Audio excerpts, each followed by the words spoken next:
Did you know that Brazil sent soldiers over to fight in Europe against the Nazis during the Second World War? Why? What did Brazil have to gain?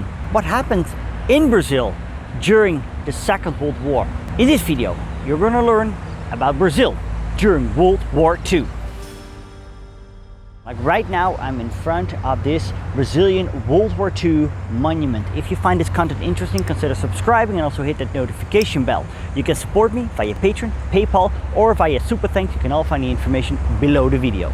In World War I, Brazil was initially neutral, but changed that position after German submarines sunk several Brazilian merchant ships. In 1917, Brazil declared war on the Central Powers. By providing naval patrols in the Atlantic, it attributed to the war, but it did not send troops over to fight in Europe. This did, however, happen in the Second World War, but I get to that later. During the interwar period, there was a lot of internal uproar in Brazil. At the end and after World War I, there were anarchist strikes. In the 1920s, rebellious officers, the tenentes, rose up against the government of the First Brazilian Republic that existed till 1930. During the 1930 revolution, the old republic was toppled by this man, Getúlio Vargas, and his followers. During the 1932 Constitutionalist Revolution, also known as the Paulista War or the Brazilian Civil War of 1932, the state of Sao Paulo rose against the Vargas regime. The revolt was crushed. In 1935, there was a communist uprising which was also crushed. Vargas remained in power and established the Estado Novo 1937, which means new state. Vargas himself stated that his goal was to create a corporate state that would bring economic benefits to everyone. This concept owed much to fascist models from Europe. Vargas sought a country that was economically and militarily strong. Now some claim that Vargas was a fascist.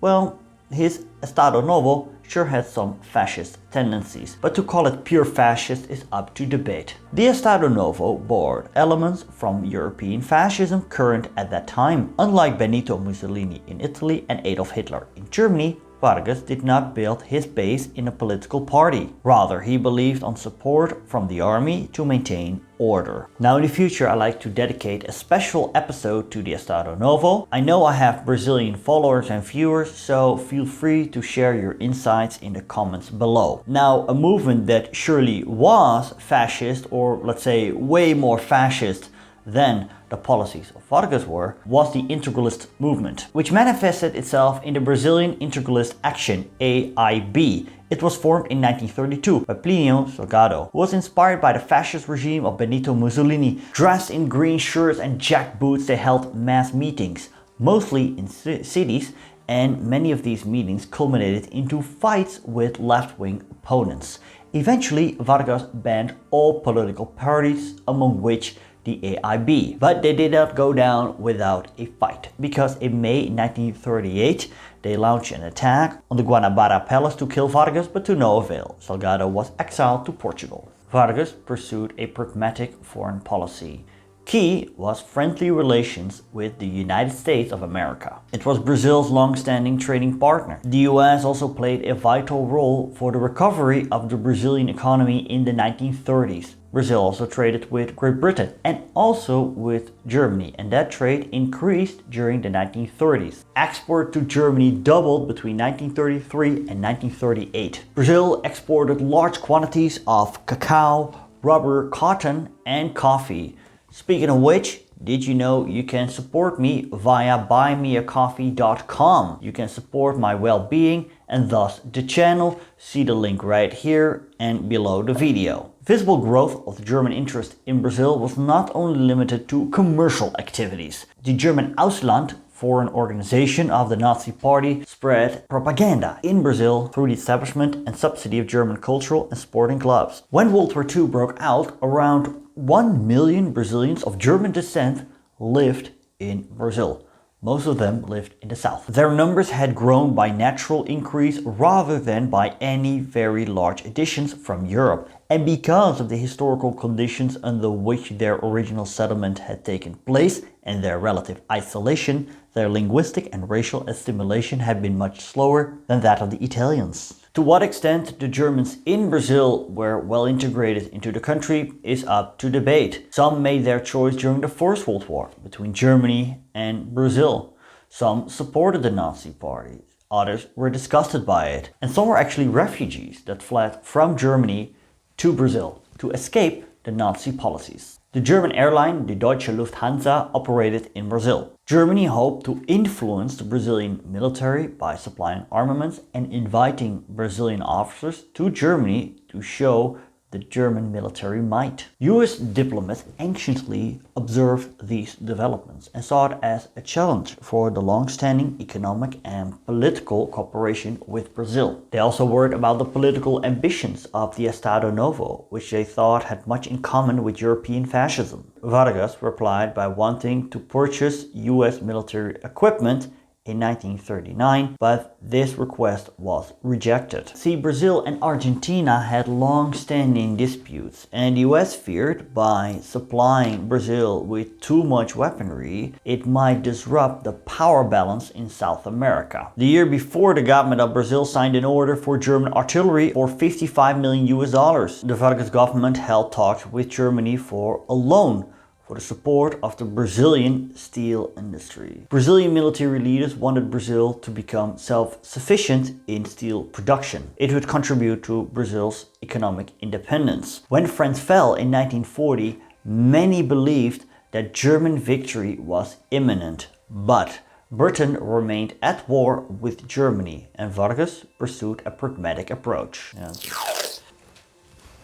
Despite its acknowledged links with European fascism, the Estado Novo pursued a nationalist policy of Brazilianization that directly clashed with the ideas of German racial superiority and cultural uniqueness promoted by the German Ausland organization. Vargas publicly emphasized to Brazilians of German extraction that it was their patriotic duty to be Brazilian first and German second. And thus, pro-German and pro-Nazi sentiments got repressed in Brazil. German schools were closed, and the teaching of German in schools was prohibited. Army garrisons were stationed in places that were heavily populated with German Brazilians, for example, near Blumenau. Thousands of Germans left the country when Vargas issued his anti-Nazi decree on the 18th of April 1938, and Calreta, the German ambassador in Brazil, was declared persona non grata. To the US, Brazil aimed to avoid becoming identified with fascist Italy or Nazi Germany. Oswaldo Arana, Brazilian ambassador in Washington from 1933 to 1938 and Minister of Foreign Affairs from 1938 to 1944, kept repeating the importance of a good relationship with the United States. When World War II broke out in 1939, Brazil declared its neutrality and followed a policy similar to that of other American republics, among which the United States. Brazil attended the Pan-American Conference of Foreign Ministers held at Panama City and subscribed to the adoption of a 300-mile neutrality zone, which it was hoped would protect and insulate all the American republics from war in Europe. Brazil's attitude was similar to that of when World War I broke out in 1914. The elites of Brazil favored the Allies and saw the conflict as a conflict between democracy versus barbarism. Now, some ethnic Germans, Italians, and Japanese were in favor of their country of origin, yet they refrained from making their views public out of fear of nationalist reprisals. US Ambassador to Brazil, Jefferson Caffrey, he stated that 70% of the Brazilians was pro-Allies and the remaining 30% was pro-Axis. There was no public pressure for the Brazilian government to enter the war in Europe. Yet, Brazil was relatively weak militarily and ill-prepared for a war with a European power. Senior military leaders in Brazil, they feared civil unrest among the German communities in the south. And they even feared that the Argentinians would make use of the situation and invade Brazil across border states. Brazil had a large and extended coastline that became very vulnerable after the fall of France in 1940. There were fears that the Germans might take the French colonies in Africa and from there launch an invasion and establish a bridgehead in northeastern Brazil.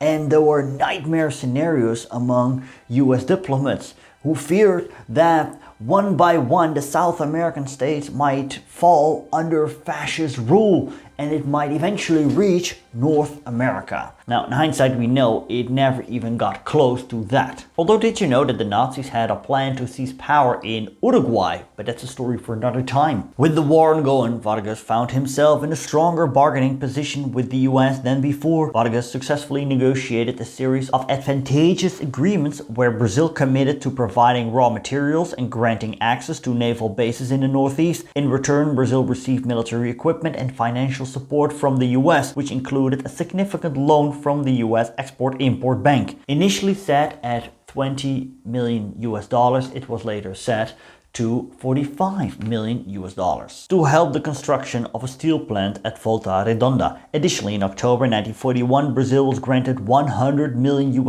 in land lease aid, primarily for the purchase of armaments. When the US joined the war in December 1941, Brazil hosted the Pan-American Meeting of Foreign Ministers at Rio de Janeiro in January 1942, in which it was recommended the breaking of diplomatic relations with Germany and Italy. Brazil did just that, but it would declare war on the Axis powers in August 1942.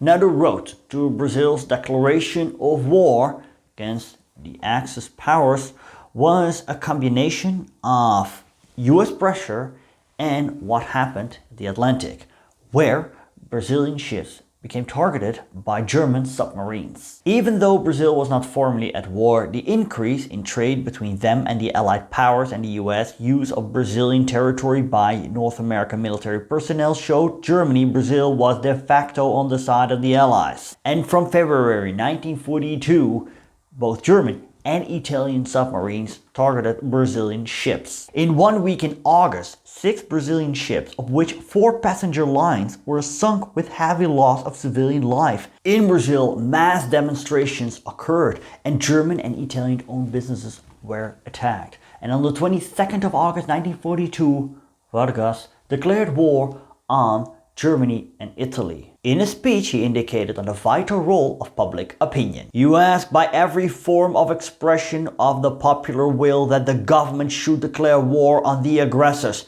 and this was done. Brazil, only 5 hours by bomber across the South Atlantic to Vichy-controlled Dakar. Stirred by Nazi sinkings of unarmed Brazilian vessels, the wanton killing of Brazilian citizens, a neutral nation rises to demand war upon Germany and Italy. Massing before the Chamber of Deputies, an aroused people hear patriots declare that this assault upon Brazil's honor shall not go unchallenged. When I traveled to Brazil, I visited 2 cities on the coast that played a vital role during the Second World War: Recife and Natal. In Natal, the US Air Force was located. The distance from Natal to Africa was the shortest, hence it was located there. Along this route were ferried planes and supplies for the Mediterranean and Middle Eastern theaters, for India and China, and even for the Southwest Pacific. Then there was also Recife, where the US Navy was located. It became an important staging post for the preparation and dispatch of US troops, equipment and supplies for the Allied invasion of North Africa in 1942. In this building in downtown Recife, the US administration was located. As of today, it stands empty. And also in the northern city of Belém, US troops were stationed. Close cooperation bordering on subordination to the United States became the principal characteristic of Brazil's diplomacy and military policy in World War II. For this, Brazil gained substantial financial and military benefits. After Brazil broke off diplomatic relations with the Axis powers, the amount of land lease that was allocated to Brazil by the Roosevelt administration was doubled, and it only increased after Brazil declared war on Germany and Italy in August that year. Brazil received almost $350 million in land lease aid from the United States, which was around 75%, 3/4 of all the land lease that was allocated to Latin America. It contained weapons and munitions, but also US military presence, where the North Americans worked to construct air bases and sea defenses. Under government supervision, Brazil is now manufacturing modern aircraft. Other war materials are also being manufactured on production lines patterned after those of our own great plants. As an industrial country, Brazil ranks second to the United States in the Western Hemisphere. And Brazil's fabulous resources and a great variety of important raw materials make her doubly valuable as an ally. It was expected of Brazil to fulfill limited naval duties, but not deploying troops overseas. Brazil's army at that time had only 100,000 men, and it was not prepared nor equipped to fight overseas. But Vargas, he wanted just that, because he believed that if Brazil would send troops to fight in Europe, it would boost Brazil's reputation. He therefore ordered the creation of the BEF, the Brazilian Expeditionary Force, or in Portuguese, the Força Expeditionária Brasileira, the FEB. Sorry for the pronunciation. I stick to FEB because BEF, a lot of people associate that with the British Expeditionary Force. The Brazilian soldiers would take part in the Allied invasion of Italy. Equipment, transportation and supplying would be done by the US government, and they would serve under US military commanders. In July 1944, the first contingent left Rio de Janeiro for Italy, where it joined the US Fifth Army commanded by General Mark Clark. In Italy, they arrived in a world they had never seen, with elements they had never experienced. I really like this photo where you see Brazilians having fun in the snow. They had never encountered that before. A fighter squadron was also dispatched that would serve under the 12th US Air Force. When visiting Brazil, I had the honor to meet two FEB veterans that I was able to speak to. Here is what one veteran in Recife told me about his arrival in Italy. Nós chegamos a Nápoles, foi o primeiro porto que nós aportamos lá na Itália. A mim chocou violentamente a miséria que a guerra causa. Era gente faminta no cais do porto, pedindo chocolate que nós levávamos, pedindo comida. No cais do porto, já ao desembarque, era uma multidão já pedindo comida, faminta, desprovida de tudo, roupa, tudo. Eles tinham carência, porque o pouco que eles tinham, os alemães, ao se retirarem, rapinavam, levavam, roubavam e levavam e deixavam-no na miséria.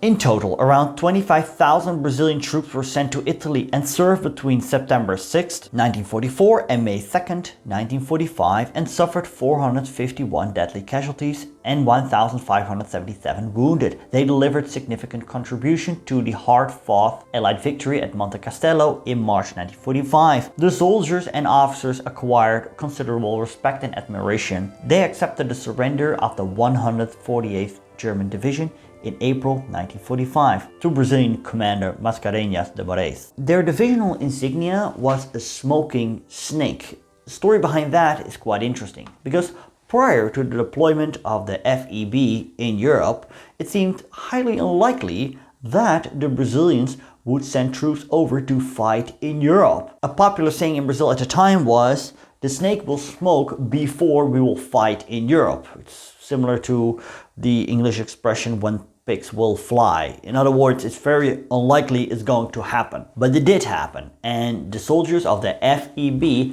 adopted this phrase in their insignia, calling themselves Cobras Fumantes, the smoking snakes. In the future, I'm planning to make in-depth videos about the FEB, so this is not the last time I touch on this topic. There are many interesting facts to share. For example, that the US Army was segregated, but the FEB was not. Brazilian pilots operated under the United States Army Air Force. Initially composed of 4 squadrons, the group eventually operated with 3. Their missions primarily involved attacking bridges, ammunition depots, and transport vehicles. While air superiority in the region was maintained by the Allies, anti-aircraft artillery presented a significant threat. Of the 48 pilots that served, 22 were killed in action.